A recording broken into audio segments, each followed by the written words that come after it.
Amados, essa é mais uma história baseada na lei de ação e reação.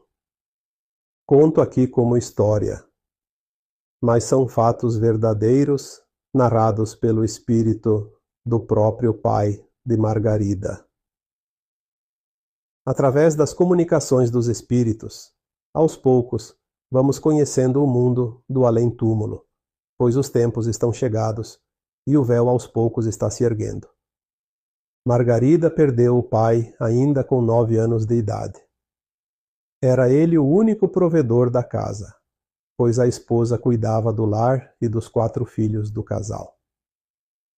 Com a morte prematura do pai, a esposa e os filhos começaram a enfrentar terríveis dificuldades. Quando a fome e o desespero batem à porta, a razão sai por ela. Claro que na vida não há imprevistos e nem tampouco há surpresas. É a lei de causa e efeito que se encarrega de harmonizar aquilo que ainda está pendente nas somatórias das sucessivas encarnações. Neste caso, vou ficar somente com o currículo de Margarida. A mesma desgraça que se abate sobre uma família atinge igualmente a todos no coletivo, mas causa reações diferentes na forma individual de cada membro dela. Só para exemplificar aqui, dos 4 filhos, Margarida teve a pior sorte. No final do texto vocês saberão o porquê. Um dos irmãos acabou na cadeia, pois enveredou o caminho do crime. Um outro irmão e a irmã, entretanto, conseguiram trilhar o caminho da virtude. Quanto à mãe, logo se saberá. Passado algum tempo da morte do pai, a miséria lançou suas garras sobre a família órfã. Sem muitas alternativas, a mãe encontrou na prostituição um meio de aliviar a fome das crianças. Mesmo assim, as coisas não iam bem. Margarida, como o próprio nome diz, uma linda flor, nos seus belos anos da pré-adolescência, vendia peixes a mando da mãe, no cais do porto. Cobiçada pelos olhos sedentos de luxúria por parte do universo masculino que frequentava o lugar, despertou na mãe uma nova possibilidade de ganhos maiores. Não demorou e encaminhou a própria filha nas lides que ela já conhecia bem, a prostituição. Torturada por infâmias, vilipendiada pela degradação, manietada ao miserável tronco da degeneração humana, parecia ser vítima de uma situação insolúvel, desgraçada e recheada de injustiças. Visto aos olhos físicos, de fato, não há como não interpretar desta forma. Vou me abster aqui dos detalhes chocantes que acompanhavam Margarida na sua sina dolorosa, mas vocês podem imaginar o cenário. O pai, já há algum tempo no plano espiritual, sofria com a penúria enfrentada por seus familiares. É preciso dizer aqui que os nossos entes queridos que partem primeiro, depois de certo tempo, a maioria tem a permissão de saber e acompanhar certas situações de como estão seus familiares que ainda permanecem no mundo da matéria. Intercedendo em favor de Margarida, o pai conseguiu, junto aos espíritos do amparo, um alívio para sua pupila.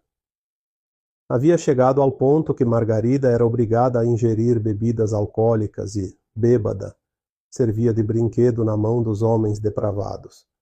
Corria iminente perigo de vida. O auxílio se fazia urgente. Através de ondas magnéticas, a equipe designada ao socorro fê-la desmaiar em plena atividade e, parecendo desfalecida, sugeria ser portadora de uma grave doença. Assustados, seus exploradores fugiram com medo de serem responsabilizados.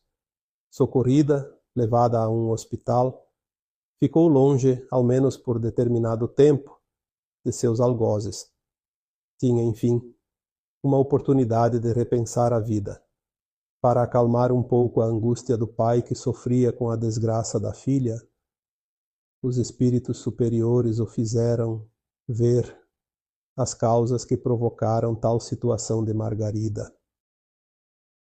Em vidas passadas, por mais incrível e incômodo que possa parecer, por várias existências, sua filha Margarida encarnou em corpos masculinos.